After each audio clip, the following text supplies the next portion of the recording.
And so a lot of you may be aware that I wrote a book. I wrote a book called The Contractor's Blueprint. It's this thing that we learned that there was a framework to what we were doing in this industry that flips the 70 to 80% of contractors going out of business in the first 3 years on its head. We've been coaching contractors for almost 8 years now, and 95% of those folks are still in business, and the ones that aren't have pretty much sold their businesses. So we want to help you do the same. Want to give you some information today, and hopefully give you a bit of a roadmap to follow for you to take your business from that six-figure world into that seven-figure and beyond world. So let's go ahead and get started. So the goal today, obviously, let's talk about what it's like to be a six-figure contractor and some of the hurdles and obstacles that we have to get there. I want to give you control. I want to give you control of your business through great leadership and great processes and systems and foundation. So that way you can actually grow your business. And if we can grow our business, we get other people involved. And if we do it right and we grow a few leaders, we gain some freedom, which is why we all started our businesses in the first place.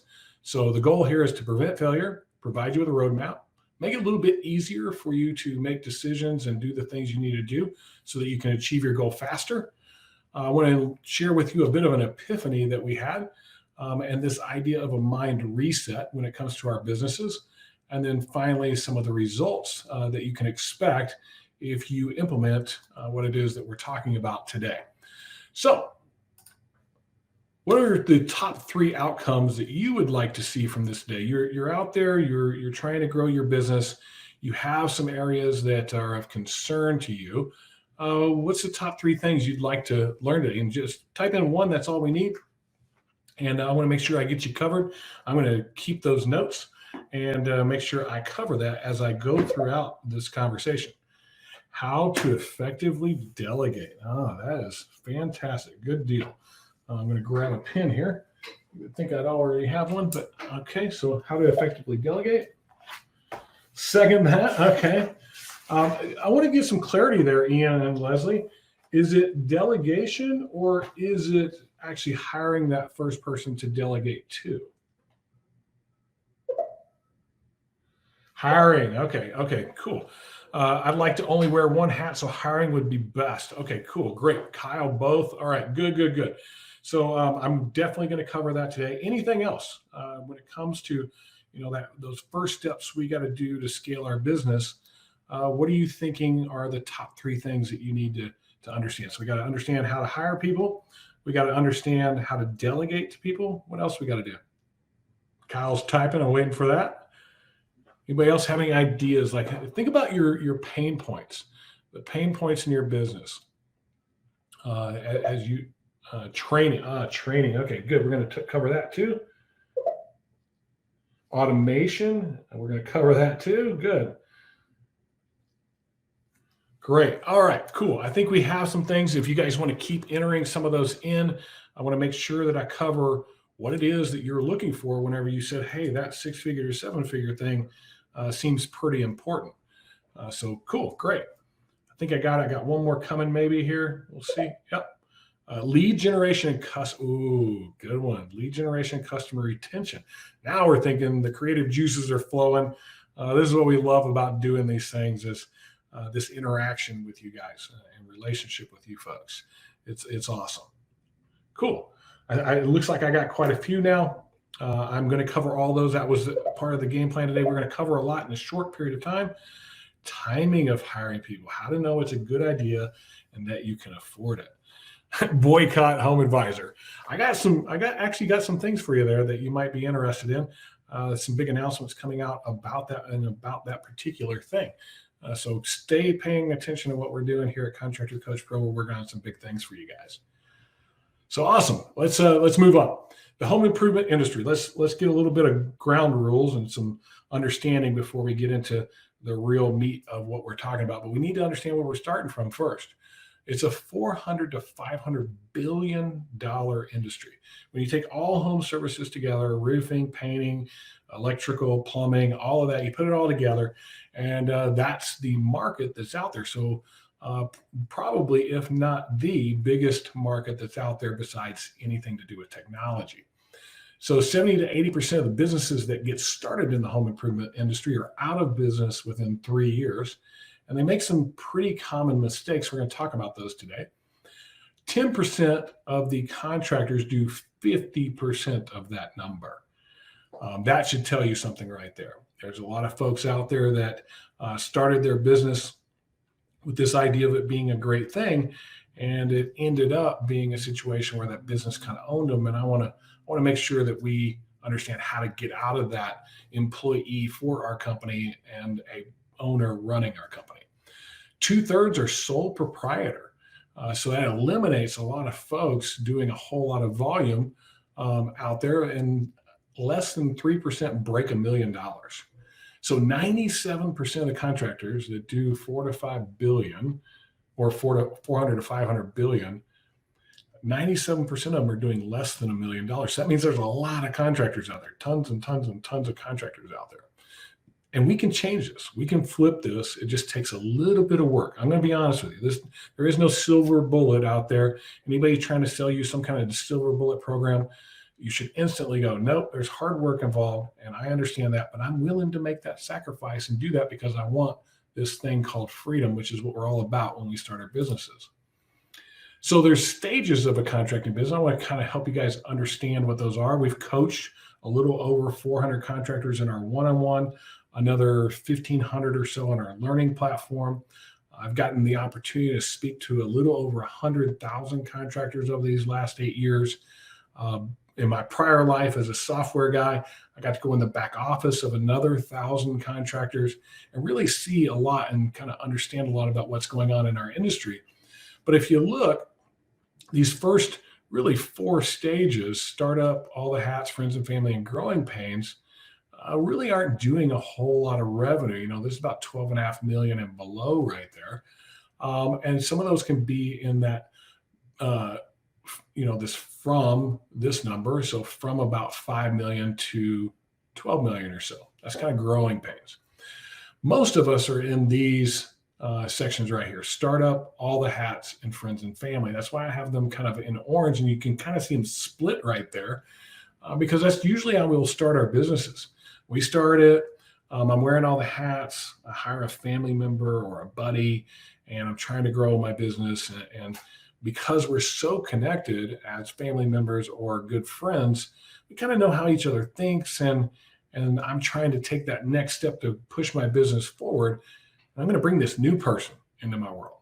And that's where everything gets squirrely, because we do some things that are some pretty common mistakes. We're going to point those out today, hopefully help you eliminate them and solve some of those problems so you can get into this solid and expansion aspect of business where you're breaking that $7-8 million number and moving into wherever it is that you want to be as a contractor. You know, I hear all the time, we have 2 things that people come to us for. I want to be a $100 million contractor, and I want to hire a bunch of people and grow and scale my business. And I'm like, all of those sound great, but have you thought about these things? And that's what I want to talk to you about today, is a little bit about what those things are that we tend to lose sight of because of one very key factor. So what we all want clear direction. Like, dude, just give me the roadmap. Tell me exactly what I need to do, when I need to do it, and I will do this thing well. So we're looking for the right advice at the right time. We're looking for fast results. I don't want to take 5 years to grow my business into this thing and beat myself to death. I want to do it as quickly as I possibly can. I want to be able to follow a proven blueprint, something that has been out there and something I can follow and go, boom, boom, boom, get it done step by step, all good. So we need a breakthrough. That's what we all want, is like, hey, what is the linchpin, the key that helps me break through this? And then time to focus on what matters most. And all of us probably have different things that we consider success. But I'm going to guess, and I'll ask you guys, what does success look like to you? Is it millions of dollars? Is it a big house? Is it retirement? Is it family? Why are you guys doing this in the first place? I'll let you guys kind of type in a little bit. What's the end game? I'm going to bet Ian Davis puts in again, boycott home advisor. Just kidding. Yeah, I'm teasing you. Financial freedom. Yeah. Freedom to grow. Okay. Yeah, exactly. Anybody else? Like, why, you're doing this for your family, you're doing this for your own personal needs and wants. Uh, what do you got going on out there? You're doing it because you think you can do it better than anybody else. You had a bad experience somewhere before. Um, challenge myself. I like it. Okay. I like the challenge. That's good. All right. To be able to move into other adventures and supplement income. So we have other things we want to do besides this whole roofing thing. Well, cool. Let's talk about that a little bit. Who and what prevents us from getting what we want? We got all these challenges in front of us, obstacles. We think we got it nailed, and then the second we do, it jumps up and bites us. We run into a lot of roadblocks. Well, some of those roadblocks are needy clients. Like, I got these needy clients, and I'm really like, I'm doing everything I can just to sell a job. So I'll take on just about any client, and that client becomes needy. And that's because I don't really have any other answers. Time suckers, things that I have to do that I'm not great at. So it takes a lot of my time, whether that's writing invoices or putting estimates together. If you're in the insurance restoration world, it might be supplements, calling insurance companies, creating work orders, doing production. There's all these things that are in there that is in addition to the fun stuff, which is, hey, I got a customer and they paid me. That's the thing that we all want to do. But there's a lot of things it takes to make that happen. Drama creators. We do take the risk. We go, okay, I'm going to go ahead and try hiring somebody. This person comes into our world and they're not one of us necessarily. And they create a lot of drama. They got problems, whatever it is in their world, and they're bringing it into our business, which distracts us from what we need to focus on, because now I'm going to focus on that person. That person's making us all focus on everything else. We, the industry gurus, are the culprits. We are out there telling you, hey, you should be doing this and doing that and doing this, and you're running all over the place trying to gather information and put it in some kind of fashion that works for you. And we confuse the heck out of you. There's so much information out there. It's information overload. And you can hop on YouTube, go on Facebook groups, and go to events and all these other things, and you're just bombarded with all of this information. And it can be daunting. It can be overwhelming. It can cause a lot of different things to happen to us. We'll talk about in just a second. Andrew said 100%. Yeah, exactly. And secret recipe hogs. What I mean by that is somebody's got it figured out, but they're not wanting to share it. They might share a piece. They might say, hey, you should do this in marketing, but they don't share everything else that marketing relates to. And then last is fear of risk. One of the things about being a great entrepreneur, and you did it when you first got into it, is you took a risk. You went, okay, I'm risking it. I'm going to go for it, and I'm going to start this thing. But then it becomes this thing that you're like, I'm scared of taking more risk. I don't know if I have the money. I don't know if I can hire somebody. I don't know if I have the things in place. And so all of those fears cause doubt, and we get caught in this loop of doubt, and we don't do anything. And so we have to have some tools in place to help us make those decisions. We'll talk about some of those tools today. So all of this causes confusion. And the confusion that we normally follow with is this school of hard knocks thought process. Like, hey, man, I'll just beat my head against the wall, a bunch of different times, 2 steps forward, 1 step back, sometimes 1 step forward, 2 steps back. And we get into this like repetitive thing that's very frustrating and confusing, which creates a lot of doubt. And when we have doubt, we procrastinate and we don't do what needs to be done. And a lot of times we procrastinate because we don't know what to do and when. Then there's stress. Like, now all that procrastination, all that doubt's building up on us, builds up a bunch of stress. And maybe I've got a lot of work and I don't know how to get all that work done. And we're having problems with our clients, and all this stuff is happening, creating a lot of stress, which creates a sense of failure. Like, man, I'm failing. This sucks. I don't like it. And it's really all because of this thing we call the ignorance cycle. Now, this is the part where you guys might go, I am done with this webinar because that guy just called me ignorant. Ignorant is not a bad word, number one. And number two, it's just a situation where it's having something that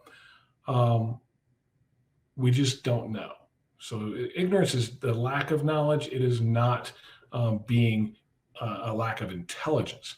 So I want to kind of describe it to you, this ignorance cycle that I see so much in contractors. First off, we'll start up here, lack of knowledge. We don't know what we don't know. And so because of that ignorance, we struggle through every day just trying to figure out what we need to know. Then we gain a little bit of it, and that's why it kind of turns green. Like, hey, I got some knowledge. I got that knowledge without understanding. So I try and take that thing and I try and go do it. I don't know when to do it. I don't know how to do it exactly, why I'm doing it. And it causes a lot of breakage, failure, and that starts to cause us to have a bit of a fixed mindset that we allow our ego, our pride, greed, maybe, to prevent us from learning the skills we need to apply what we learn. I've seen so many contractors that don't invest in their own learning by going to events and getting in courses and learning from mentors and coaches.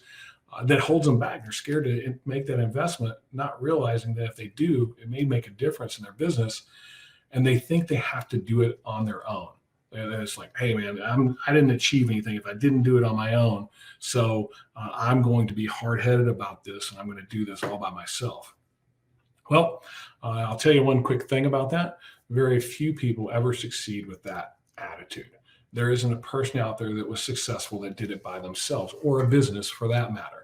And so looking for help and saying, hey, swallow my ego a little bit. I don't know something. Swallow my pride a little bit that I'm not the greatest thing since sliced bread.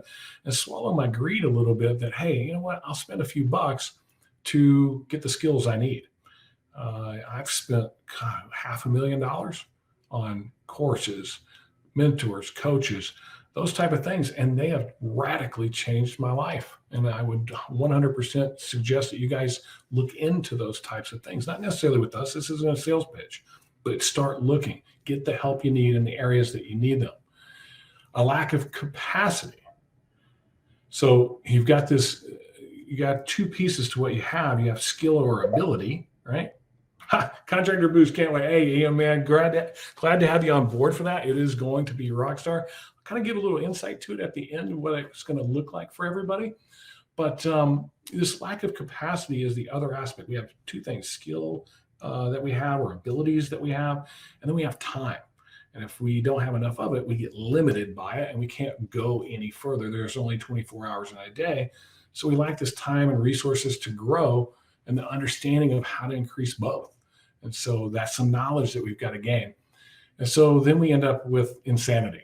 We repeat the same thing over and over, expecting to get a different result. All right, I don't know what I don't know, so I got to go get that, and I get some new knowledge, and that didn't work. And man, I'm not going to go do it any other way than beat my head against a wall. And I don't have enough time to get everything done. And boom, boom, boom, this business owns me. I'm now an employee of it because I'm lacking some really key information that I need, and I want to share with you guys today.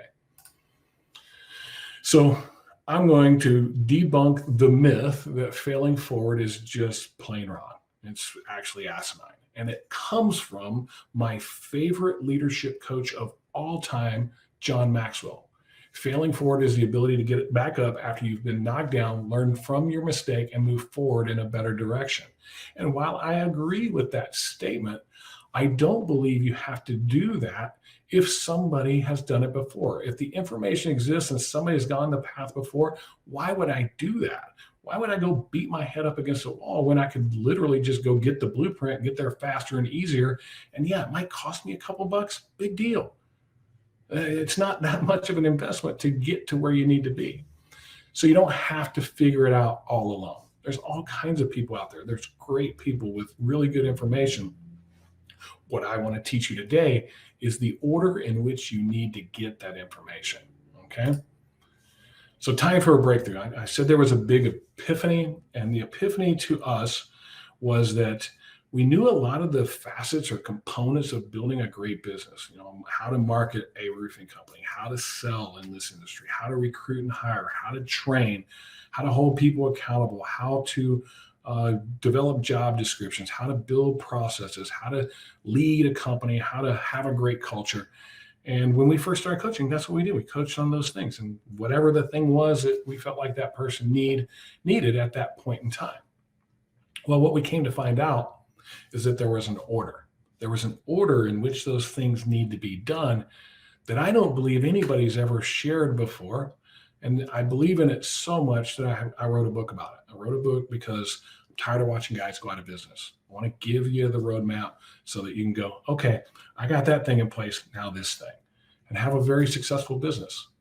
So the first thing we have to understand is contractor DNA. And so every one of our businesses has a DNA, much like human DNA. You can see a picture of the DNA here I've got in the background, and it's got two backbones. Okay, so that's the main outside part of that, what's called a double helix. And then you've got these strands that are connecting, or components of that DNA that make up our business. And so if we look at our businesses the same way, we have foundational backbone and operational backbone. And I see the biggest mistake in our industry, the biggest mistake that I see contractors make, is that they focus on the operational backbone first in technology, marketing, sales, production, training, recruiting, and hiring and onboarding, before creating their foundational backbone of leadership, culture, process, organization, HR, finance, and accountability. So when they shove a bunch of stuff in here, the foundation cracks and breaks. They're not ready for it. They don't have the things in place that they need. And they may have some initial success. You might go out and sell a whole bunch of business. Awesome. How are you going to hold everybody accountable to performing that business? How are you going to manage your finances? How are you going to hire people to do those things and make sure there's great communication throughout your organization? What processes is it going to go through? Normally verbal with most contractors.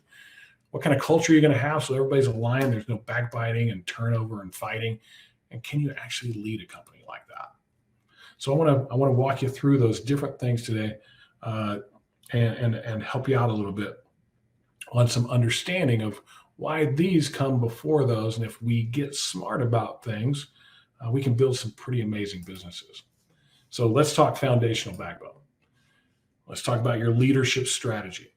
The number one thing that puts a business out of business is a lack of leadership skill and capacity. Lacking in skill, lacking in capacity limits you from being able to recruit, be magnetic to people, and have the time to grow that business the way that you need to grow it. So let's talk about it. What do you guys think? Are leaders born or made? Let everybody type for a second. Made. All right, good. Anybody else got any other answer? Everybody agrees with Ian? All right, Ian, gold star for today. Leaders are made and anybody can be one. And one of my favorite leaders, Vince Lombardi, his quote is, leaders aren't born, they're made, and they're made just like anything else, through hard work. And that's the price we'll have to pay to achieve that goal, or any goal. And it is the number one skill set that you're going to need if you're going to really grow your business. And one of the best ways to get that information, you don't have to use Contractor Coach Pro or anything like that. Read. There's some great leadership books out there. Anything by John Maxwell is fantastic. Brian Tracy. And you've probably read some of those things, but there might still be some confusion. And I want to clear it up a little bit about how easy leadership can be while performing leadership is a bit difficult. So what are your motives? You're leading your thing, and really, are you motivated as a hero where, hey, everybody else comes first? Or are you more the villain, and your own personal needs is why you're leading your business? And there's nothing wrong with either one of those. And I want to be honest with you on that. We watch a lot of these Marvel movies, and sometimes the bad guy is really the good guy in a lot of cases. You can see throughout history, people that you might have considered a villain, all those people following him didn't necessarily believe he was a villain. And so who are you as a leader? If you can understand what's motivating you, you're also going to understand who you're attracting, and you're going to attract people much like you. So that's one side of leadership. The other side of leadership is your method. So motive and method. What motivates you? Are you motivated by people and solving problems, or are you motivated by results and getting things done, goals and stuff like that? That's really the difference between hero and villain. But on authoritarian, that's more of your method, authoritarian versus magnetic or democratic. And so how many of you can tell me who the guy on the left is? Anybody want to type that in? Who's the fastest? Steve Jobs. Very good. Anybody know who the guy is on the right? Other than that he works for Google? Nathan. No, it's not Nathan. And that's the funny thing. Most people don't know who this guy is. But I would argue that he has one of the most magnetic cultures on the planet. There's a line every day to go to work for Google. People are constantly filling out applications to be able to work for Google because they've created a magnetic culture, and that was because of a magnetic leader, and his name is Larry Page. He wasn't looking for glory. He was looking for a thing, and that thing was to be magnetic to folks out there. Now, Steve Jobs, on the other hand, great leader as well. Both of these folks are great leaders. There is no such thing as a good or evil leader. There is either poor or great. I want to be really clear about that. Leadership is simply the ability to get a bunch of people to follow you with the same goal in mind. That's all it is. It doesn't have anything to do with you being good or bad or evil or any of those things. It has to do with your style and who you are and what you're about. And can you get other people to believe in it and follow you? And a lot of people believed in Steve Jobs too, but he was very authoritarian. It was his way or the highway. We are going to do this in this manner and get on board or get out. And it works too. Both of those work. Both very good companies, two of the largest companies in the world. The guy on the right's the richest by a long ways. It's not even close between what his net worth is versus Steve Jobs' net worth when he passed. Steve Jobs was fired 3 times from Apple, but he got results and they hired him back. And so what are you about as a company? I would say that company, little villain motive, okay, they're motivated by results, not by people. Where on the other hand, Larry Page over here, motivated by people and changing a world. I would say both were motivated by changing the world. As a matter of fact, I think Steve Jobs' famous quote is, "I want to crack the universe." And he did. Changed the way we do everything. So there is no right or wrong here. There is just a who we are. And the cool thing about it is if you don't like who you are, you can move the needle on that. Your method or your nature, if you want to think about it that way, really hard to move. You tend to be that way based on how you've been raised, what you've been surrounded by, your early experiences in your life, and it tends to make you one way or the other. And to move the needle takes a lot of education, mindset, diligence, discipline to move in the other direction.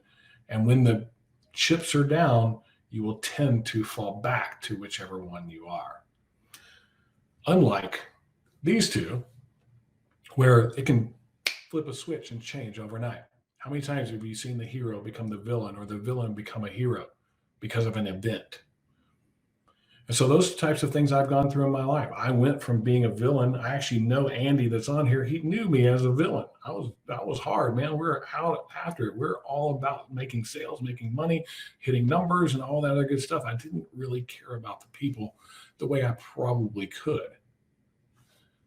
But my nature was this. I really did care about people, but I was letting my motive overrun it. So I want you to think about that as you lead your businesses. And I'm going to talk about leadership more than I talk about anything else because I think it's so important to understand it. And if you get nothing out of this today, that you can actually go and lead your business as well, because that's the thing where we see the most struggle. And so you have this impact equation, and that impact equation, the way it works is ability, so your skill and what you know and learn about leadership and the usage of it, and your capacity, the amount of time you have available, is going to affect your impact. So the more skill you have And the more capacity you can create, the bigger the impact that you will have. And it's not like adding 1 + 1, it's like exponential impact. Each time you move up along this scale, it isn't just affecting 4 more people, it's affecting hundreds of people. And so you can have a broader and broader impact the more that you gain skill and the more that you gain capacity, with the goal being, hey, I want to get to a 10 level of skill and leadership. I want to get to a 10 level in capacity. That 10 level of capacity, that's the ultimate freedom. I have this well-oiled machine that my people are running. They understand the ownership of it, and I'm hanging out on an island somewhere. And our business is changing the world. And that's super cool. So how do we do it? I want to break all the books that you read down into one graphic here, okay? It's connection. When we connect with our people, we become magnetic to them. And I believe that connection is the super skill of leaders. That if we can do this and take this to a 10 on that scale I showed you earlier in our abilities, we can have a pretty amazing impact on the people that work for us. That impact will be determined by how many of those people you raise up as leaders to gain capacity to move from working in your business to on your business. So it all starts with engaging. I got to engage people with my vision. I've got this vision. This is where we're going. This is what we're going to accomplish. This is how we're going to make a difference. And this is how you play a part of it if you come to work for us. And so I share that vision with people first. There's actually somebody on this today that I got to share a bit of my vision with, Contractor Coach Pro. And they, I believe, are starting to buy in a little bit that, hey, these guys might be on the right path and I might want to be involved with them. But if I don't follow through and educate you and myself while I'm at it, that buy-in starts to lag. So with engagement and education, I start to get some buy-in. Okay, he said this, and then he backed it up with that. So he's a man of his word. I'm starting to believe a little bit. I'm starting to buy into this thing this guy's selling, this passion that he has, and I'm aligned with it, and I want to be a part of that passion too. But then you got to set the example. One of the things about being a leader of your business is everybody is aspiring to be you. And whoever you are is who your people will be. And so if you are somebody that expects everybody else to do the work, you're sloughing off, you're bringing drama into the office, guess what? You're the one creating all the problems. But if you set the example that hard work is expected, that you're going to outwork everybody else, that you're going to put in the effort that you expect everybody else to put in, people will tend to follow. And that's where you start to get some activity, okay? And then we have empathy. We actually care. And this is one of the key components that villains are missing. They don't care. They really don't. You're just a pawn. You're a number. You're a piece of the equation. And if you aren't on board, get out. I'll get somebody that will be on board. But I believe that we should care a little bit. We should have a little bit of understanding. We should actually care enough to be engaged with what that person's after. How do they want to grow? What do they want to accomplish in life? And understand a little bit that when they're not hitting the mark and when they're not making it, some of that ownership is probably on us and we're not following through the way we need to be, giving them the things they need to be successful, understanding that it takes some time to learn a few things, building out a bit of an action plan and helping them through those struggles.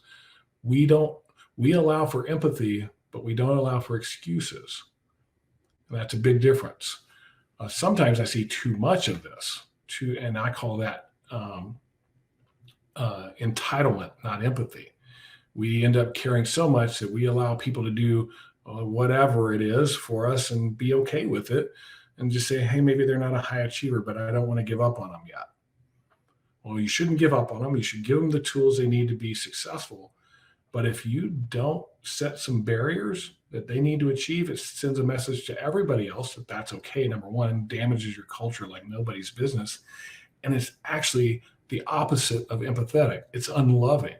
You're putting somebody in a position where they're not good at, they're failing at, And all they're going to do is go down a darker and darker and darker road. It would be better to cut your losses, tell them that there's probably something better for them to do in the world that they're more passionate about, and let them go. If you really love them enough, you'll do it. And then we need to encourage people. So we start to get this discipline when we have empathy and we care, we see some discipline, they're investing, they're learning, there's time involved, they're bought in, their activities up, they're putting some discipline to it. We see that discipline, we recognize it, and we encourage them to achieve. Hey, great job, well done, keep going. I know you got this. And the encouragement bolsters them. They become more disciplined. It's what they want to hear. We all want to be recognized for our efforts. And because of that, we start to get some results. And when we get those results, we empower people. Hey, you're doing a great job. That's awesome. I think you've got some talent. I want you to have some ownership of something. I want to empower them to grow a little bit. Could you teach a class? Could you teach on how to door knock? Could you teach on how to do your marketing thing? Could you teach on that? And give them little tasks that are related to the thing that you think they might be a good fit for you for as a leader, and see how they do. Coach them through it. Help them grow in it, and we grow people from the inside. And once we empower people, we need to expect from people. We expect people to hit certain things.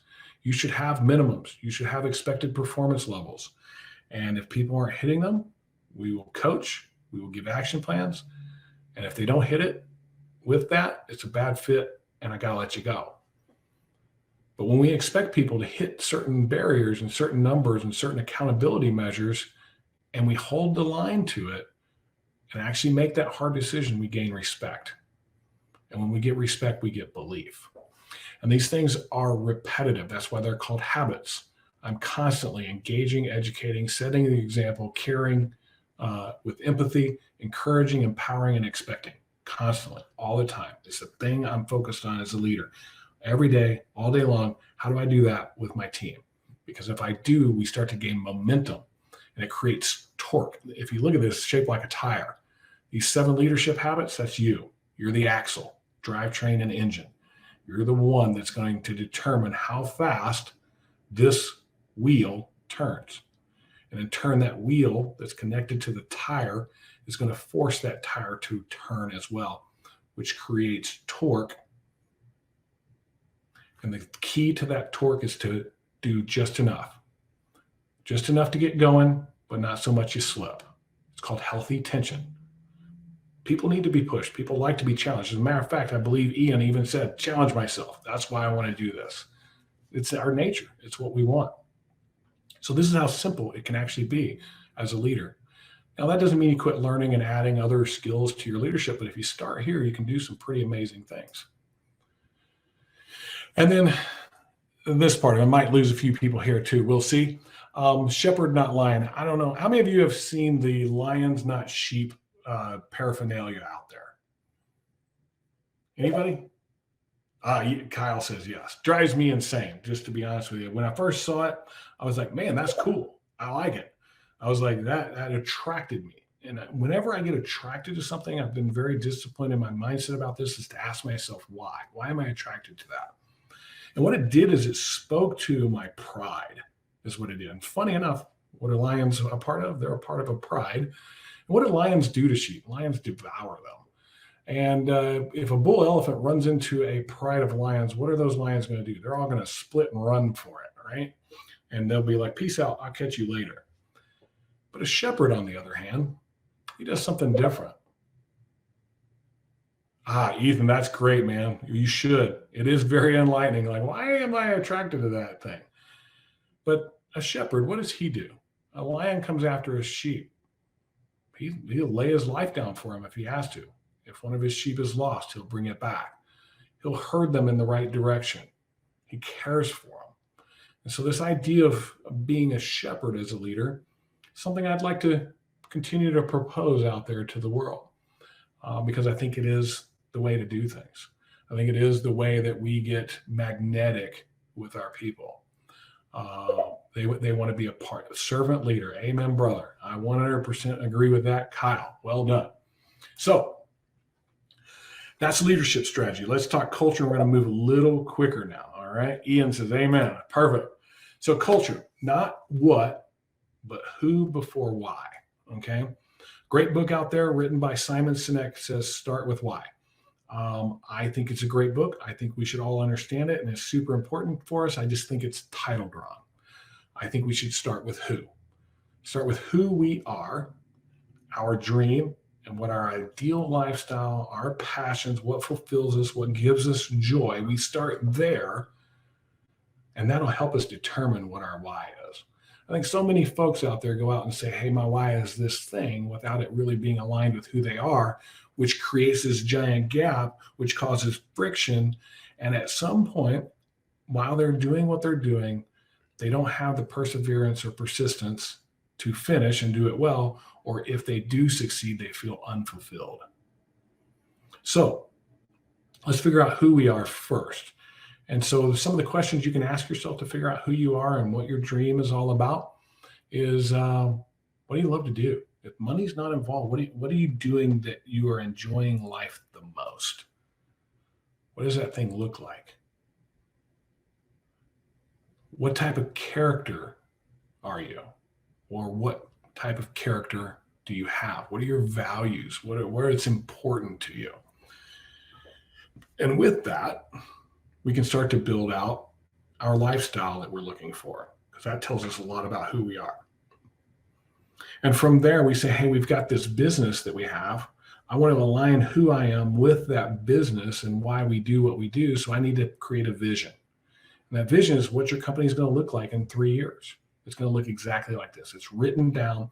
You are 70% more likely to achieve something that is written when it comes to a vision, and you've told somebody about it. You got to tell somebody, because it holds you accountable, than just having it in your head. We help people build those all the time, and they turn out to be amazing things that they are the core of somebody's business, which then allows us to develop our why or our purpose or why we do what we do. And if we do that right, it's aligned with who we are, and we will be persistent. We will not give up. We will do what is necessary. We will be disciplined, because it's so important to us. It's so important. We jump out of bed every day to go do it. And then we got to define the core values of our business, so the behaviors we expect. And then last but not least, our mission. And so those are the things that kind of make up your culture: who you are, where you see yourself in the future, why you're doing what you're doing, how everybody should behave. And then this mission that in a year, we're going to do this. This is your rally cry. Andy may remember some of these. We had all kinds of missions each year, like, hey, we're going to go do this thing and hit these numbers and solve these problems and to change this thing about our business and do cool stuff. So that becomes the thing that drives your vision. In a year, I'm going to do this because it's going to help us get to that in 3 years. Okay. And I'll show you a little bit of how to build one here before we get done. That mission is that rally cry for your team. Achieve something amazing together that everybody is aligned on, and they're all about it because they help you build it. And then we've got process. So we need to develop a step-by-step repeatable process from start to finish. Marketing, sales, production, collections, customer service. It must be in writing. Milestones are great markers to start. Think of it as like building an outline. I know my job has to go through these big milestones. And what do those milestones look like? Well, it could be lead, appointment, inspection, presentation, sold, in progress, completed, invoiced, closed. And then for each one of those milestones, I'm going to go build out every task, the instructions to do that task, the tool that's used, the role that does it, and the time it takes. Ian says like a franchise structure. If you want to make your business valuable, you want to make this thing something that you can pass on as a legacy or sell, it better be repeatable and like a well-oiled machine. Ian says, let's go. That's what we do, man. We teach you exactly how to do this and walk you right down the path to getting it done. Organizational strategy. How are we going to be organized? The structure of our business. Is it going to be friends and family? Is it going to be executive professional? Is it going to be a sports team, multi-level market? What kind of structure are we going to have for our business? And I see all of them succeed as long as that thing is aligned with who they are. It's part of their vision. If it's not like they say they are a family culture, but they're not truly a family. Like family, man, you can't get rid of family. They're still related to you. No matter what they do, they're still related, and you got to be invested in them at some point. I've only seen a couple of companies pull that off, the whole family thing. Executive professional, hey, we're going to be suit and tie, really, like uber professional. I see a lot of companies pull that off. A lot of different ways to do it. Which one's the right one for you? You got to figure that out. And then human resources. Now, one thing I want to keep really clear here. Remember those stages of the business? You got the smaller thing, we're starting to grow, and then we got the bigger thing, we're starting to expand.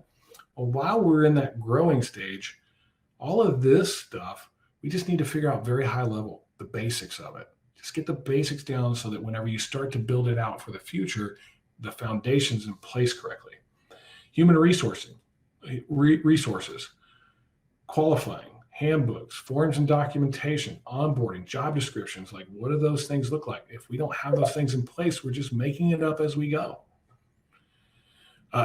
Ethan says, amen, too much diving in can be overwhelming. Yeah, it can. And the thing is, you got to build this thing over time. And so like with our boost program, that's small group, get the basics in, grow a little bit, then come back and let's do the one-on-one and really kill it and take it to the next step, because that becomes a lot more custom. Then we have our services. So we've got the services we're going to perform. What trades are we going to do? Are we going to do maintenance programs and repairs? Are we going to be a consultative type business? And then what about our various departments, legal, insurance, technology, products, vendors, outsourcing? There's a lot to running a business. And that's the thing. This is where we see the error of our ways in most contracting businesses. We're usually good at something. We're good at sales. We're good at recruiting, maybe. We're good at the work we do. Like, we're high quality. And so word of mouth has built our business. That's how we got started in a lot of cases. But if we can't put in structure and start to build out what our businesses look like, it'll never grow.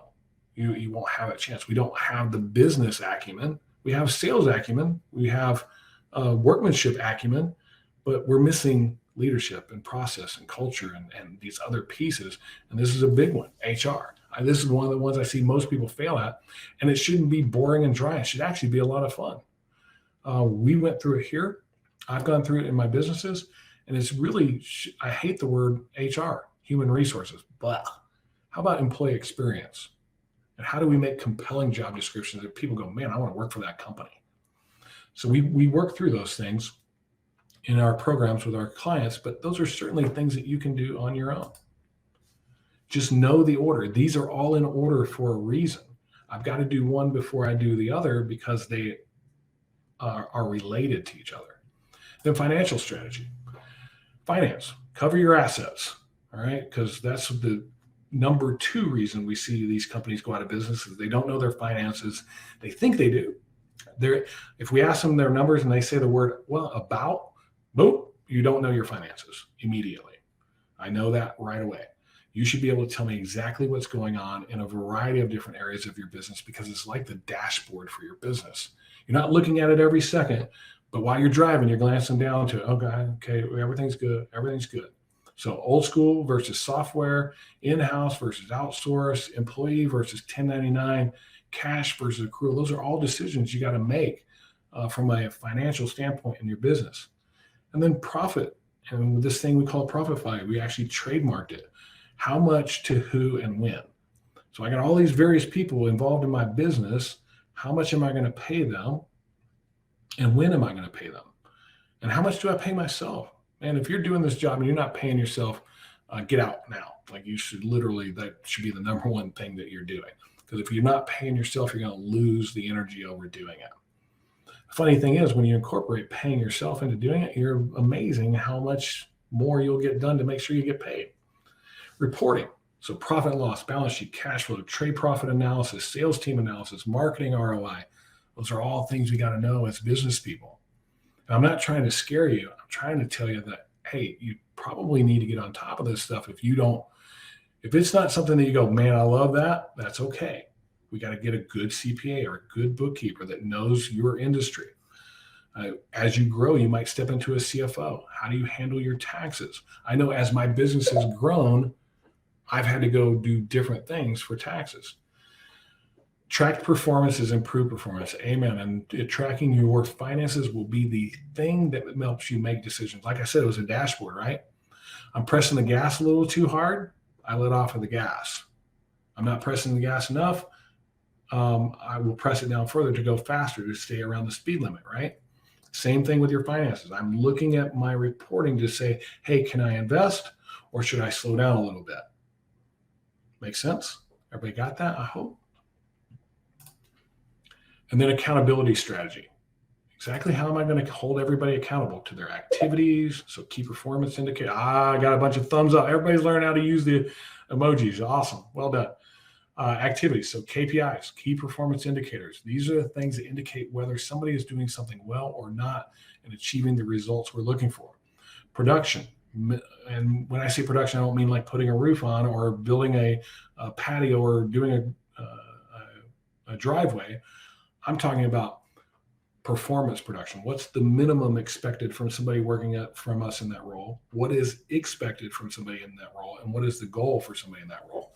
If we don't set minimums, we allow human behavior to take over and people will fall to the least that they have to do because that's how human behavior works. Job descriptions. So an overview, training, requirements, and expectations. So we set standards in those job descriptions, compensation. Are we going to pay off a profit or not? Time to money. How are we going to get people paid quickly in this industry? What do we got to do? Because if people don't get paid soon, they're going to go find something else to do. And there are ways to do that by giving people a little piece of something that they did, applying compensation to activities that we can do that will solve a lot of those problems and keep people working for us longer. And then when am I going to pay them and how am I going to pay them? Hiring.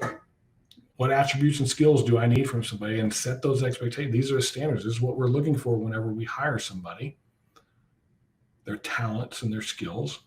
Reviews. How often am I going to do reviews? Like, hey, I wanted this person to do this thing. I set these standards. If I don't review them, I'm not tracking whether they're being done or not. And when we do that review, how are we going to improve each person that we work with? And then the tools we use and setting the standard and what those tools are and how they are used. For example, like a CRM. You got a CRM? My advice to you, if it's not in the CRM, it doesn't exist. It didn't happen.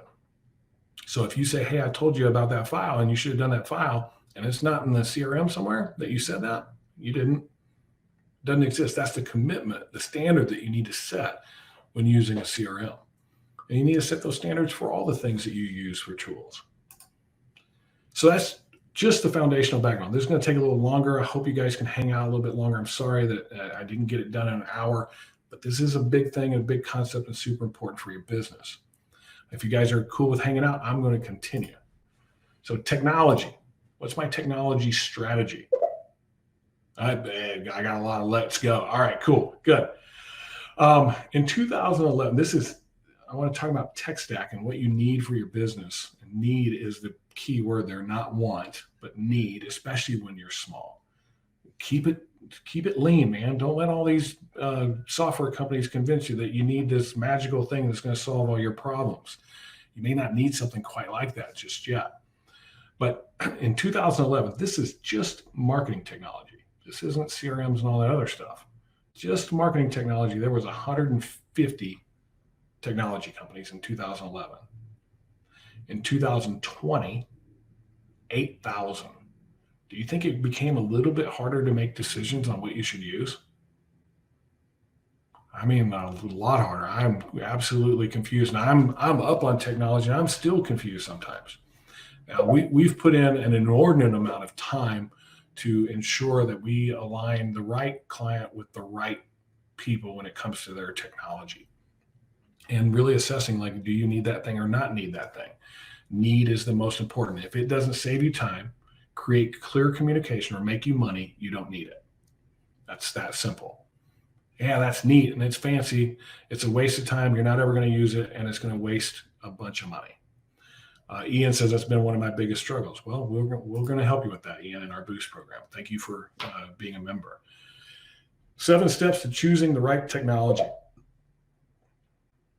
I've been through a couple of CRMs. Yeah, boy, what a pain, right? But it is crushing. So you guys want to take a screenshot or shoot a picture or whatever of this one. This is a great way to choose the right technology. Know your objective. Why are you getting it? Is it a process? Is there a pain point? Does it bring some value to you? Know the objective of this thing that you're getting. Create a list of requirements, functional requirements, usability requirements, tech preference requirements, like do I want to use an iPad or a phone, or do I want to use a desktop? Budget, like how much can I afford for it? What does it do reporting wise? What's it going to give me back if I use it? Scalability, can it go? Like that CRM thing, you probably changed because one wasn't as scalable as the other. Or maybe it was because of usability. Like, hey, I thought it was cool and I could use it, but none of my people could. And so all of those things need to be considered. And then your vendor and how they support you and take care of you. Relevant applications. So where am I going to apply the CRM? So it should be a long list. And then I compare that to all of the applications that can actually do it. And then I exclude solutions to get down to a list of 5 to 10. Then I do a trial to assess versus requirements and criteria that I listed above. Then I do my due diligence on my vendor requirements, like, hey, what kind of support? What are you going to do? What happens there? And then negotiate every time. I don't care who you're talking about with software. They want to make a sale, negotiate with them. You'll be surprised how often you can get some discounts there to get your software in place. And actually through Contractor Coach Pro, we have lots of discounts with lots of software suppliers. So marketing strategy, lead generation. Hey man, we got to be different out there. And one of the things that we can do to be different is think outside the box a little bit. Look around you, look at what's being successful in other industries and ask yourself, can I replicate that here? So how are you going to approach it? Is it going to be direct? So telemarketing, canvassing, biz dev person working for you, maintenance, selling maintenance programs, networking, door knocking, those type of things. Like all of those are like direct, like I'm outbound marketing. Okay. And then there's indirect. So guerrilla marketing. If you haven't read that book, I want to give you that today. Go read that book. It's called Guerrilla Marketing. I think there's actually one called Guerrilla Marketing for Contractors, maybe, or Home Service Contractors. But read the main book, the first one that ever came out. It will open your eyes to how creative you can be and how much money you can save to do it. There's a lot of guerrilla marketing. I'm doing it right now.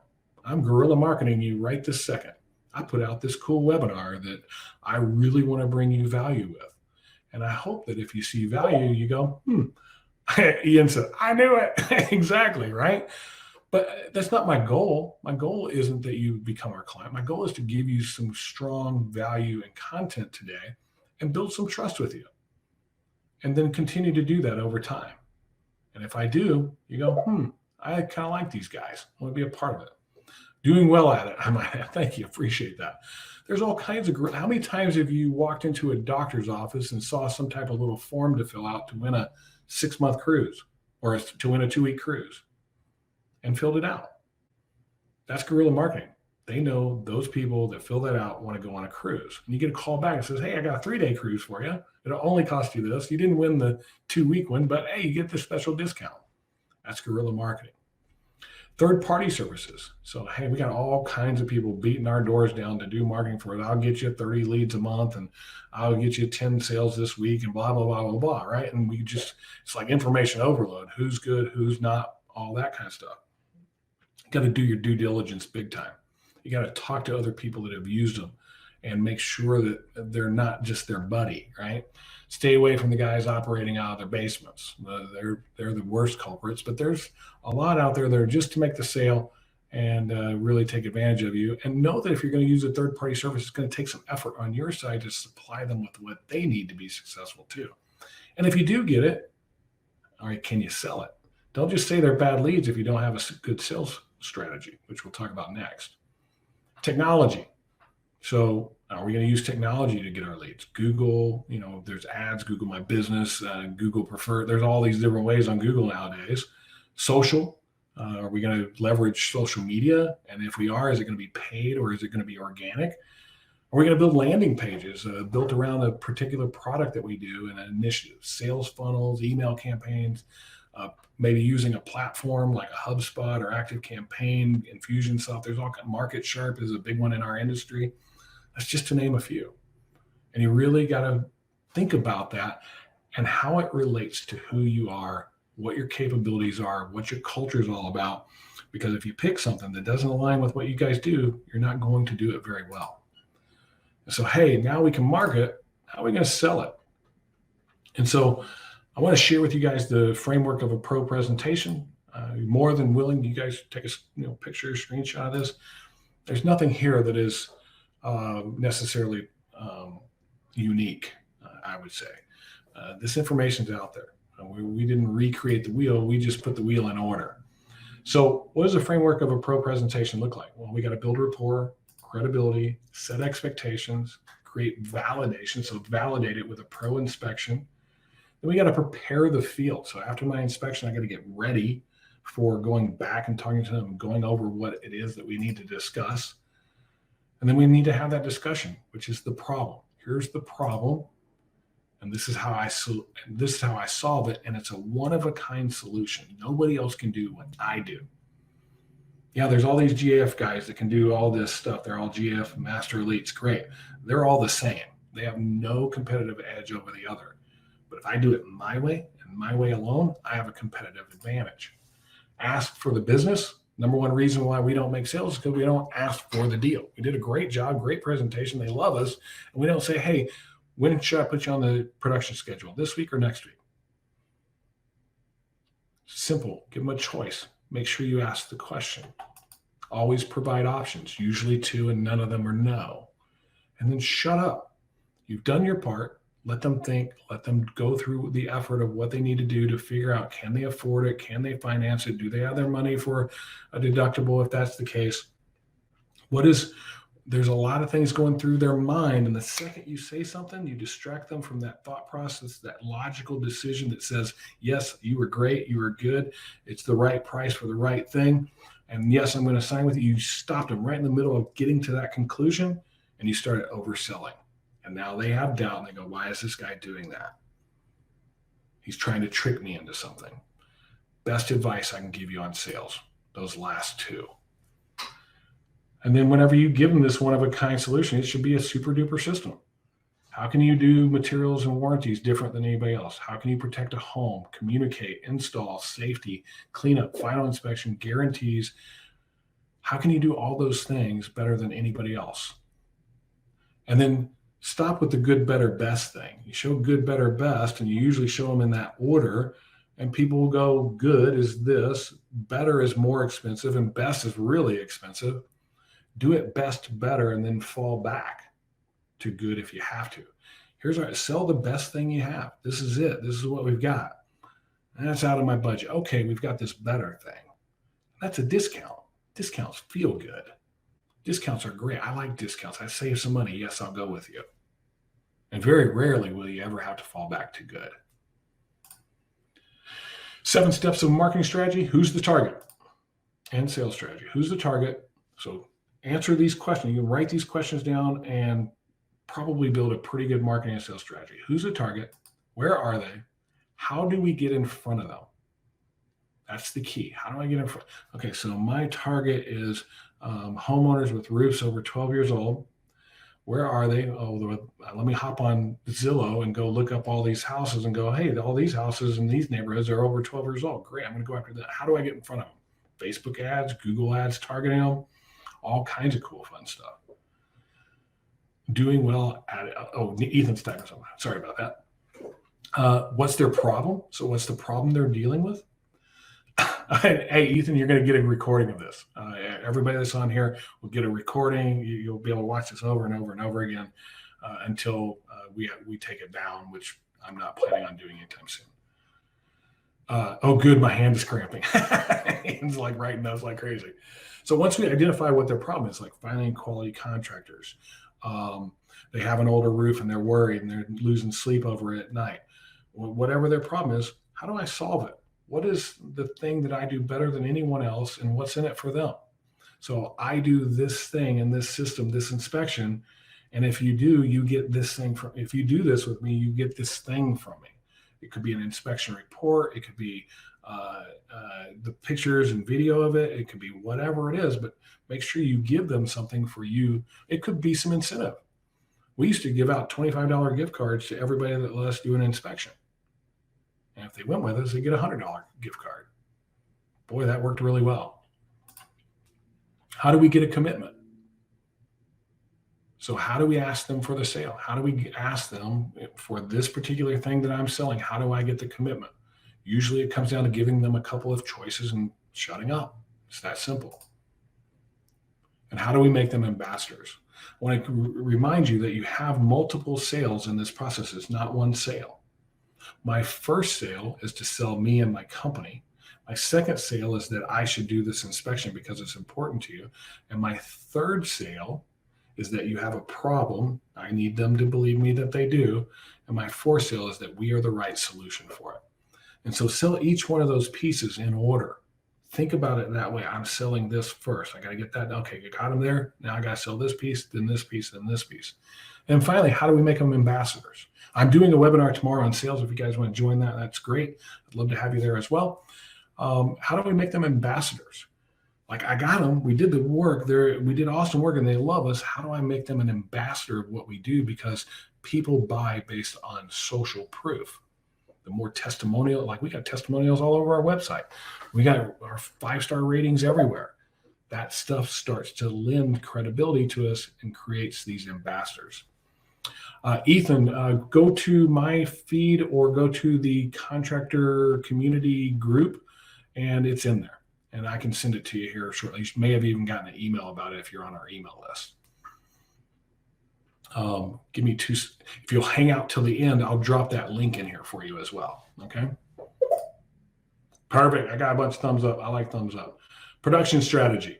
How are we going to produce everything that we just sold? So we're going to deliver on that super duper system. It needs to be an experience. It needs to be like, holy cow, man, this was the most amazing thing. Oh my God, these guys are unbelievable. And I can't stop talking about them. Ian says, I don't think I'm on MLS, but I'd like to be. Okay, great. I will make sure that you guys get added. And guess what? Just by joining this webinar, I told you, guerrilla marketing, you're going to be on an email list. So, and we really, really try to give you guys value in those emails all the time. So exceed the expectations of your super duper system, breed pride and reward great craftsmanship with your crews, finish with a flourish, finish strong. Pay attention to what's happening with your client and who they are and what they're about and what they're into, and finish with that. If their kids are into baseball, get them a couple of baseball tickets, maybe a pack of baseball cards. I mean, it doesn't have to be anything big. It just has to be thoughtful, like you know them. Movie tickets for the older couple that likes to go to movies, coffee club thing for people that love coffee. You're going to have lots of conversations. You're going to learn about these people. Let them know that you listened. It'll be amazing what it does for you for referrals. Make an A+. I don't know how many contractors I've gone on sales calls with that go, hey, we build to manufacturer specs and building codes. Like that's some freaking big deal. That's literally a passing grade. You just made a D in school. Well done. Congratulations. Make an A+. Exceed those manufacturer specs and building codes, because satisfaction equals mediocrity. And mediocrity means you're a commodity. And if you're a commodity, it comes down to price. I got 5 roofers I'm talking to. You're all the same. Who's the cheapest? You don't want to be one of those people. And then how will you do it? In-house versus subcontractor crews, job progress management. How are you going to handle that? Is it going to be boards on the wall, CRM? Communication, how are you going to communicate on these jobs to make sure that everybody's in communication so there's no mistakes? How are you going to document the job? How are you going to supervise it? How are you going to automate it? And so there's a lot of the parts of those things that you can automate with CRMs and technology. And learning a little bit about technology, one of the best tools that you can get out there, oh boy, it's skipping my brain as I'm talking right now. It's the one that connects 2 pieces of software together. Oh man, I can't believe I forgot. Zapier. Yeah, Ian, thank you, brother. I appreciate that. Man, I had a space cadet moment there for a second. Zapier is a powerful tool. You can go find out anything and everything you ever wanted about that on YouTube and use it and automate a ton of the stuff that you do. And then finally, customer service. What does that look like? It could be just, a couple phone calls from your sales guy, or it could be something different. We've helped contractors as they grow to put in a customer service department. That customer service department ends up making them more money than all their salespeople combined. And then training strategy. How are we going to train everybody to all this cool stuff we just built? Well, we need a quick start thing, because that's time to money. Remember that time to money thing? How fast can I get somebody making money? I need to get them some education really fast. Whenever we bring somebody on here, we're trying to educate as fast as we possibly can. We're usually giving them information before they even start working for us. Sales guys, the same way. Administrative people, production people, same thing. I got to get them educated on my culture, how we generate leads, how to do an inspection, how to hold that discussion and do our presentation, how to ask for the sale and close, how to get referrals, how to use our technology, how to use our paperwork and forms and all that other good stuff. I got to do that in a week. I got 1 week to get them somewhat proficient with those things to have some success. If they have some success, they will stick it out. If they don't, because you don't give them the tools to be successful with, they're probably not going to spend very long with you. And then in 90 days, I want to get them to 80%. I want to get them to 80% as proficient as they can be in our business. And then I'm going to apply weekly practice at a minimum. I strongly advise daily, but I'm going to give them weekly practice to master paperwork, terminology, construction, products and upgrades, sales techniques, self-improvement, and everything else. Our job as owners and leaders of our business is to grow the people that work for us in a fashion that helps them achieve their goals and aspirations. If I don't give them these things, we have just a job. I learned an amazing stat this past year that 90% of people plan to quit the job that they took the very first day they took it. And the key word in that is job. And that's what they decided it was. It was just a job. It was the next thing until they could actually find their career. And that is very expensive. Great insight. Yeah, it is. It's extremely expensive. The average cost of hiring an employee, flat out cost, $5,000. Additional cost, $50,000 in lost opportunity. All the time that you spent training and bringing them up, you could have been doing something else to generate revenue and sell more jobs and help more customers. You're going to lose $50,000 on each person you hire. If they plan on quitting the very first day they come to work, in 90% of the cases, you're flushing money down the toilet. We need to invest in our people. When we put them first, they'll put your business first with your customers. It's amazing. And finally, now that I got all that stuff in place, I can actually hire somebody. So what's our hiring strategy? And so the first thing we always ask everybody is, would you work for you? Like, seriously, take a look at yourself. Are you a good enough leader? Do you have the magnetic aspect that people want to be involved with you? Do you have a vision that they're a part of just as much as it is for your business? Coming to work at your business is a place I want to be. Do I enjoy it? I always ask people why they enjoy coming to work, because they were hanging around. Man, it's fun. We enjoy this. It's competitive. It's challenging. So first question you have to ask yourself is, would you work for you? If the answer is yes, then you got to get, hey, what's the stages this role is responsible for? Who works for you? The traits and skills that they're going to need, the hiring ads and placement that you're going to put out there. That's marketing. Okay.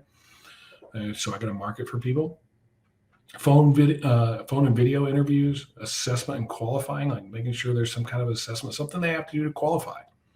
If you make it just like, hey, come interview, and then, hey, you sounded good, come to work on Monday, you're nothing special. The more special and elite and premier you make yourself, the more magnetic you'll become. People want the things they can't have. Personal or group interview. And so, hey, I'm going to do an interview. I'm selling now. My job is to sell you on the idea of working for my company because of my vision, your growth here, and the things that you'll achieve and the potential you can reach, and that I'm a big part of your future. Then I hire them and I onboard them. Which one do I prefer? Personal or group interview? It depends on the situation. If I have a need for a bunch of people in a hurry, I would prefer to do a group interview because I can do the selling part to a bunch of people all at once. And then I can do the individual interviews privately in a shorter period of time. I only have so much time in the day. I'm trying to create capacity, and I need a bunch of people fast. If I don't need a bunch of people fast, I certainly prefer the personal interview. I think I get more out of it, and I make better decisions on who to hire based on their traits and skills. Things to remember. Hiring is not emotional. It is logical. They either fit or they don't. They either have the skills and traits you need or they don't. Do not hire anybody that doesn't. Is it okay to use a personality test? Personality tests are okay. I don't hate them. Early on, small company, yeah, probably not a bad way to go about doing things. But as you grow your business a little bit, you're going to want to start to find a sales assessment, if that's the person you're hiring, or a admin assessment or a production assessment format that you can use because that's what they're going to be doing for you. Personality tells you how you communicate, and if they'll fit in your culture, doesn't necessarily mean that they can do the job. DISC assessment works great for communication. I now know who you are and how you're wired, and I know who our customer is. And so will your personality fit our customer? We're good on fit for the most part if they qualify on the DISC, but do they actually have the skills, the will, the drive, all that stuff that we need to have that person work for us? There are other assessments out there that are amazing. We provide, you have to be certified to provide these objective management group assessments. We're certified through that because I believe that it is the best one out there. It's not even close. I've used all the others, especially if you're hiring sales guys. It will tell you, are they good or not? Once I know they're good, then I'm going to check and see if they fit my culture. If they fit my culture, they're in. It's not emotional. It's not a, hey, man, Ethan, reach out to me by email, and I can get somebody on the line with you about that. This thing is not emotional. You sound good. You look good. You pass the screen door test. So, people open the door for you, and they'll answer the door, and you sound amazing. You're hired. No, that's emotional hiring. They either have the skills and the traits I need and the abilities I'm looking for, or they don't.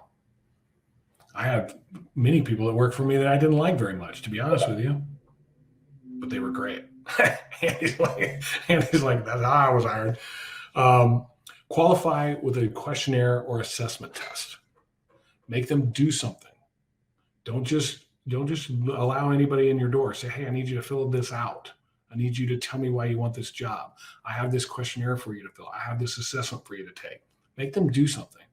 If they're not going to do something to get the job, what are they going to do when you hire them? Interview questions to identify attributes and skills. So I'm going to figure out what the attributes and skills are that you need, and then ask questions wrapped around those without being leading questions. Worst question I've ever heard anybody ask: do you consider yourself a hard worker? Who's going to say no? No, I'm not a hard worker. Everybody says yes. That's a terrible question. But a question like, if when you're under pressure, how does that make you feel? Oh, it makes me feel anxious. I get flustered. Well, maybe this isn't the right thing for you.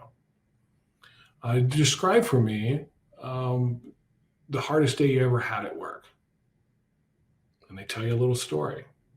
And you ask them at the end, how did it make you feel? It was a lot of work. It was hard. I was stressed, but man, I felt like I accomplished something. Hey, maybe that guy's a good fit. Never hire at the interview. You look desperate. Remember, we're elite. We only have a couple of positions open, and I don't know if you qualify for our team. I have to make sure I interview the rest of everybody. I will call you back on this date and time to let you know if we're going to hire you or not. People want what they can't have. Sell the opportunity and growth. So, hey, man, there's a big opportunity here. There's a lot that you can do. This industry, man, you can make an enormous amount of money and do some really cool things for people. And we can help you grow. We have the tools to help you grow as an individual, whether you're on our bus forever or just on our bus for a short time. Our job is to give you the skills and talents that you need to achieve your goals in life. And then onboard like you care. Actually give a rip, give great training, give great coaching, provide the tools they need, invest in them, spend time with them, go in the field with them, give them the support they need. And if you onboard like you care, like make it a big deal that they're coming to work for you, they'll be in the 10% that decide to stay, but this could be a career. So let's bring it all together. I want to recruit, hire, and onboard for my business and hire a bunch of people. Well, I better know how to train them. How am I going to do that where they can make money quickly and have success quickly with my business? Because if I don't, they're not going to stay very long. And if I'm training them, what am I training them to whenever we produce something, sell something, or market something? I got to have those pieces in place before I can build a great training program. If I'm going to market and generate a bunch of leads, exactly how am I going to sell it so that I get the most bang for my buck out of those things? I see so many people go to events and get hooked in by some marketing company that says, hey, you need to do this thing with marketing. And they actually succeed. There's a bunch of leads, but they don't know how to sell them, and they say they're bad leads. They're not bad leads. You're bad salespeople with bad systems. Or maybe you do get a bunch of leads and you actually are able to sell them, but you have no accountability, you have no process, and everything breaks on you. Your cash flow goes crazy, and you don't have a finance strategy. I don't know how many profitable businesses I've seen go out of business because they didn't know their finances. So these things all work together. They're done in an order to start. So leadership, culture, process, organizational strategy, numbers, accountability, technology, marketing, sales, production, training, and then recruiting. Go get them all in place. And then they all interact with each other just like your DNA. And you have a choice. You're either going to have a beautiful baby or an ugly baby. You want an ugly baby? Keep failing forward. Keep going to the school of hard knocks. Want a beautiful baby? Do the things in order. You'll be successful, and you'll have something you're proud of. So how do we get all this stuff to happen?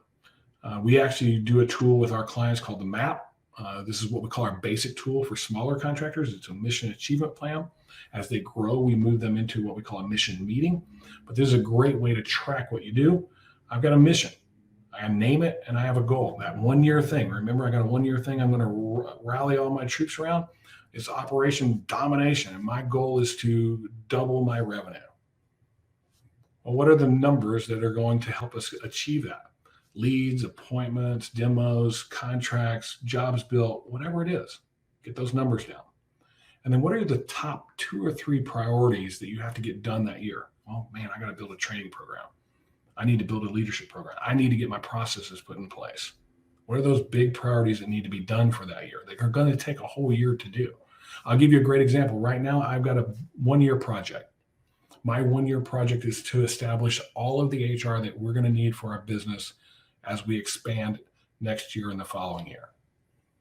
And I'm meeting every week, doing it with my team and getting it done. It's not fun. It's not the thing I get all tripped and excited about, but I know I have to do it because it's going to eliminate thousands of questions. There's not going to be any confusion. It's going to create great communication. I got to do it. And sometimes if you're passionate enough about something and your who is aligned with your why, you'll do the dirty things you need to do. And so I'm doing it. What assets will you need? Okay, so a scoreboard, the task, and I assess weekly. And so it looks a little bit something like this. I have my front page, which is all of the goals and numbers and my big priorities that I'm working on and what we call smart actions that are getting done. I have my scoreboard here. I have the assets that I have and need. So these ones that are in need, I'm looking at them going, hey, when can I put them over here or down here in my task list? And so each week I'm looking at this. Am I progressing towards my goals? Am I knocking off those big priorities? Am I doing the tasks that I need to do that week? You'll notice these tasks have a very important aspect to them. There's an owner, a due date, and a status. Somebody owns that task. Might be you, might be somebody else, but there's a due date. When you put a due date on something, people are accountable because they don't like to come to that meeting once a week and go, hey, that thing's not done. Would the action matrix be most similar to the task list? The action matrix is similar. Action matrix is something that allows you to actually create this. It puts your priorities in order, and that's a big thing. It's actually one of the aspects that we teach in our Boost program. It helps you prioritize the things that then go into that meeting. So here's your takeaways for today. Thank you guys. This took an hour and a half. I thought it was going to take an hour. My apologies. Making what you learned practical. So you learned something today. Let's make it practical. there is a blueprint to success. So do we all understand that? Like, yes, I see there's a blueprint. These things need to be done in order. A light bulb went on for me, and now I see why I've been making some mistakes. There's an order. There is an order that creates control, growth, and freedom. Foundation before operation. So many of us do operation and then try to go back and fill in the foundation. Thanks, great info. There is a lot. Yeah, James, there is, man. And you can certainly do this on your own, but we can help guide too. If you're looking for stuff like that, we can certainly help you with that. Lack of leadership, culture, and financial acumen kills most businesses. Learn who you are before why you're doing what you're doing. Strategy before action. I see so many gurus out there. Take massive action. Take massive action. Yeah, that means fail forward, and every time you fail, learn from it and do this thing. Go build a strategy. Have a great plan and execute that plan. You'll have a lot less failures.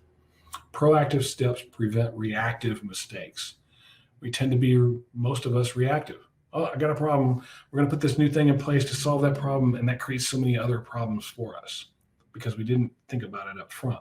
That's what we do as coaches here. We help you guys think about it up front and solve those problems before they ever happen, because not only have I been down the road as a contractor myself, but I've been in the back offices of thousands of contractors, coached hundreds of other contractors, gotten to see a lot, and we implement those things with you guys.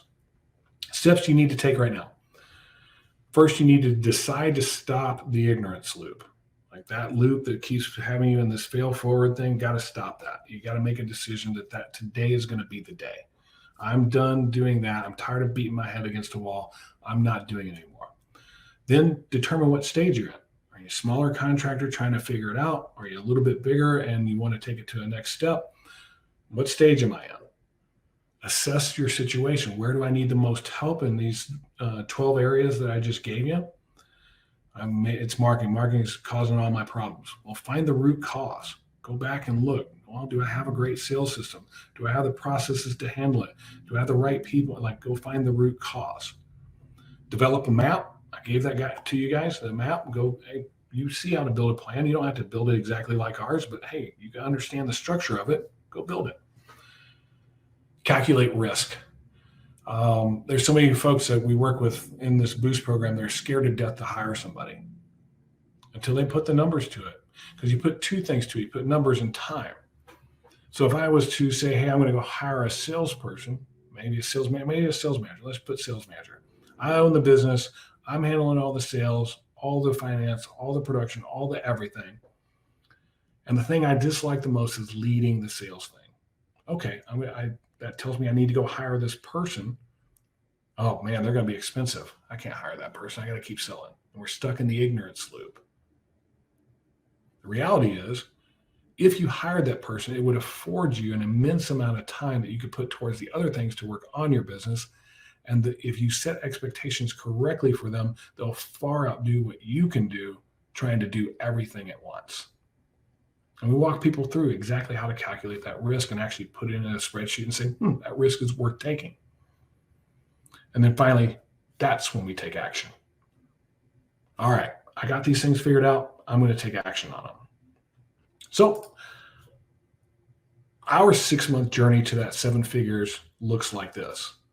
We do this in our Boost class. I've got it laid out for you. Quick start basics. We go through a little preparation in week 1, and then the mission, leadership basics, culture, process, building your team basics, accounting basics, accountability basics, marketing basics, and reducing your risk basics. We don't want something to come back and bite you, because a lot of things bite us in the rear end in year 3 that we weren't aware of because we don't know business.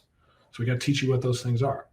Then weeks 11 through 25 are taking those basics, building off of them, and saying, okay, how do I then start to put people in place? So communication, sales, building a great sales team, production essentials, administration, budgeting, management, finance, holding meetings that work, and you're not having a meeting just to have a meeting, some technology insights, customer experience, effective growth, how to grow that thing. And then the last class is the coaches roundtable. Then finally, we review the journey. So all of our coaches hop in. We answer every question you could ever have under the sun. That one took like 2 hours. You guys had a lot of questions, and it was great. So that's our roadmap. You could literally like take a screenshot of that and follow that roadmap if you want. If you want a guide, you need some help. It's what we do. It's how we help. Our goal is to help you achieve control of your business so it can grow and achieve freedom. The best thing you can do is go fill out the assessment on our website, or just take that link right there, contractorcoachpro.com/assessment, and take the assessment. When that assessment comes to us, we go, great. Now we know what they're dealing with, who they are, and the situations that they have in their business. Let's talk about it. And we're going to do a coaching session. It's free. It doesn't cost you anything. Our goal is to give you some advice that day that helps you with your business right away. If you like how coaching works, maybe you become a customer. If you don't, that's okay too. We're here to serve this industry and do it well. We're here to help you guys achieve that thing that you're after. But if we're not the right fit, we're not the right fit. We don't do high pressure sales pitches. It's not our goal. Our goal is to give you the right thing at the right time. So our Boost program, contractors under $1 million trying to make their first jump in scaling. One-on-one is more custom, where we're meeting with you once a week. This is once a week with a small group of people just like you that are going through the same things you are. You do breakouts with them. You get connected with them. You're working on projects. There's a whole workbook that we go through in that Boost program. You walk away with this like 3 inches thick whenever you're done. And then one-on-one coaching is custom coaching with one of our coaches. Our blueprint is what we coach off of. We have our top rep program that is for sales. If you want to get great at home service sales, come to one of our events. Our top rep ACEs group is where we meet once a week with salespeople and help them get better. And then finally, when does the next Boost program start? Patrick asked. Next Boost program starts here in a couple of weeks. So it's coming up right now. We've already got several people in it. And as soon as we get that thing to the point where it's filled, we'll get it running. And then we have our contractor strategy conference that we do once a year. Yeah, Ian says next week. Yep. Okay. So we're pushing to get everybody lined out in that Boost program. We're here to help you guys, whatever it looks like for you, to help you get better. I'm going to continue to do these webinars. I'm going to continue to do training. Make sure that you follow us. I want to put that in there for you real quick. Hey, if you want to follow us and what we do, you need to email me. You can email us at hello@contractorcoachpro.com. The Contractor Training Room is our learning platform. Our group is actually not Contractor Coach Pro, it's Contractor Community. I don't know why that wasn't updated. Instagram is Contractor Coach Pro, Twitter, CCP Wins, and then follow our Contractor Radio podcast because we have amazing information in there. Thanks, everybody. I think I'm done. Yeah, I am. James, I appreciate that, man. I enjoy this as much as I enjoy anything else in what we do.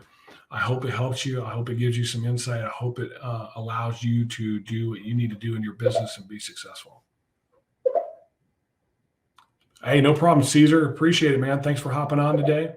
One more thing. Don't leave. Everybody, I hope you're still here.